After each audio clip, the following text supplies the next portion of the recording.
Hi, this is Rattan Kumar, 21BC 1133, and this is part 2 of the NAND2TETRIS video. So first, we're going to see the half adder. So just as the name suggests, half adder basically adds two inputs. So you give two inputs A and B, and it gives the sum and the carry as the two outputs. So first, it'll do the XOR of A and B, which gives you the sum, and give you the AND and does the AND of A and B to give you the carry of the two inputs. You see the table here, A and B. So when you add 0 and 0, you get the sum is 0, carry is 0. Then you add 0 and 1, the sum is 1, carry is 0. When you add 1 and 0, the sum is 1, carry is 0. But when you add 1 and 1, so when you add 1 and 1, the output is 2, right? But in binary, 2 is 1, 0. So the sum is 0 and carry is 1. So let's do this see the code first. This is the code, this is the HDL code of the half adder. So as we saw, there is an XOR and AND gate in the parts, in the implementation part of the chip. So let's run this chip, go to this, and I've already loaded code. The code is here, the HDL part. Let's load the test script, half adder. So this is the test script. So here you see all the set of input 0, 0, 0, 1, 1, 0, 1, 1. So let's click the double arrow.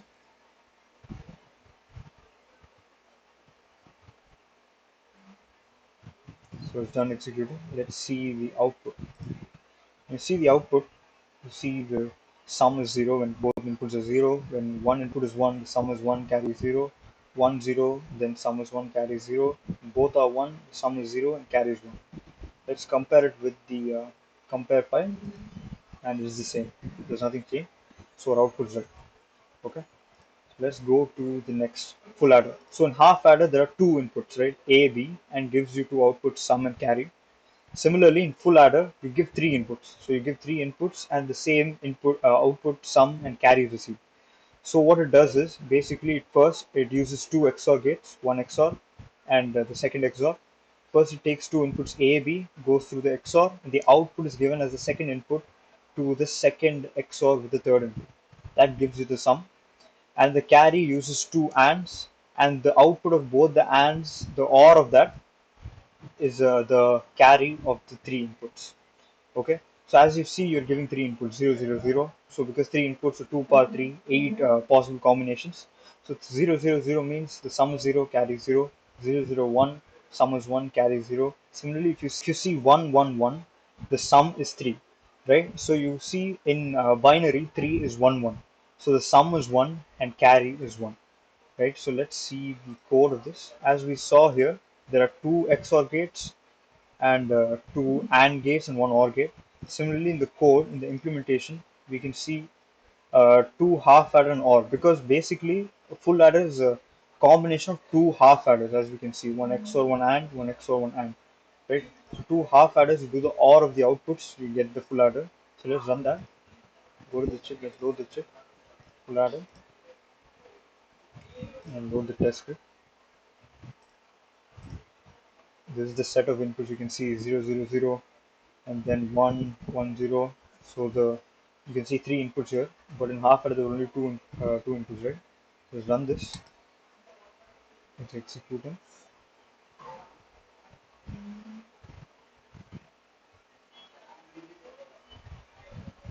That's done. So let's go to the output. As we can see, 0, 0, 0, sum is 0, carries 0. Or if you see 1, 1, 0, the sum is 0, carries 1. 1, 1, 1, sum is 1, carries 1. Let's compare it. It's the same. None of the values change here, right? So our output is right. Let's go next. We're going to see add 16. So what add 16 does is basically, till now we saw two inputs, both of 1 bit each. But in add 16, as the name suggests, you're adding two inputs of 16 bits each. So that's why you're using a combination of half adder and full adder. So what it does is, we're taking 16 full adders, we're finding the sum of two bits. Why we need full adder is that when you add 2 bits, right, there are two inputs, and then there'll be a carry of the previous sum, right? So example, if both the bits are 1, then if you add, you have a carry of 1. So that will add to the next 2 bits. So that's why you need a full adder, right? Because you can take three inputs. You'll take 16 full adders. You'll find the output. Then the half adder sum of these So next we're going to see add 16. So add 16, what it does is basically, normally till now we saw we took like two inputs or three inputs and both are only one bit each.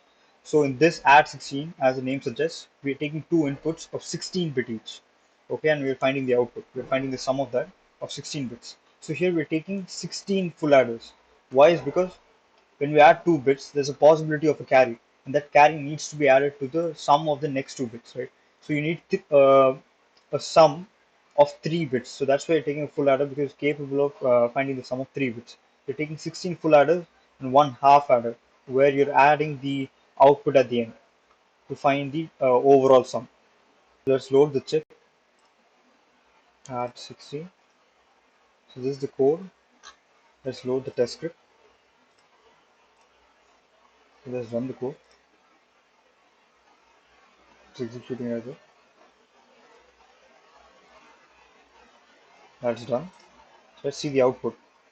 As we see, if you see the output when it's all zeros, you'll find the sum will be all zeros. If it's all zeros and ones, it'll be one. So let's compare it with the compare file. Let's see if there's any difference. No, there's no difference. None of the values have changed. So our output is right. So our add 16 works.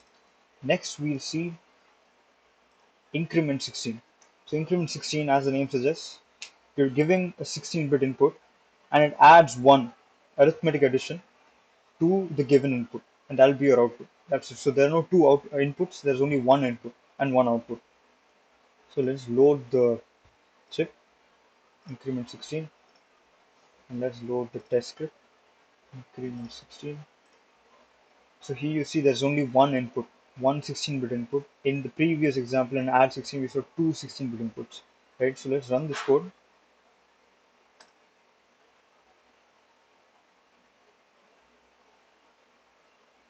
Okay, let's see the output. This is the output as you saw.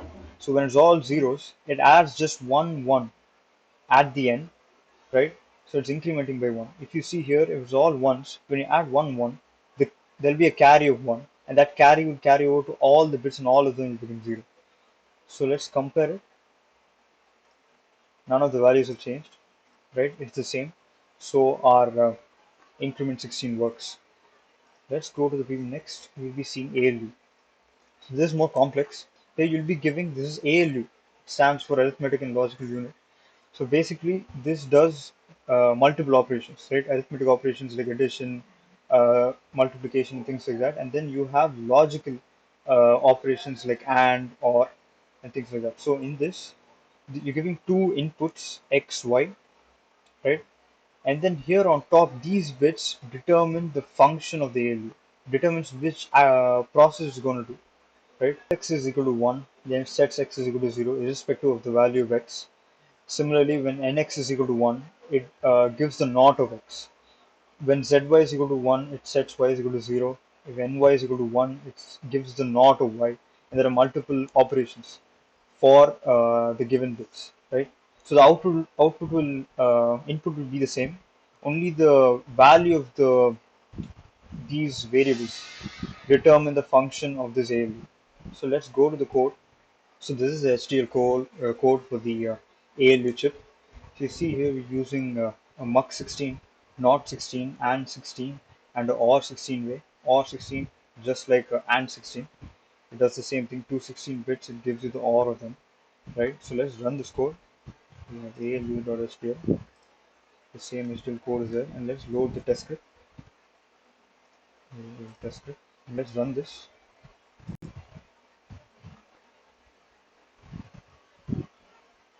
It will take a lot of time, so let's increase the speed here fast.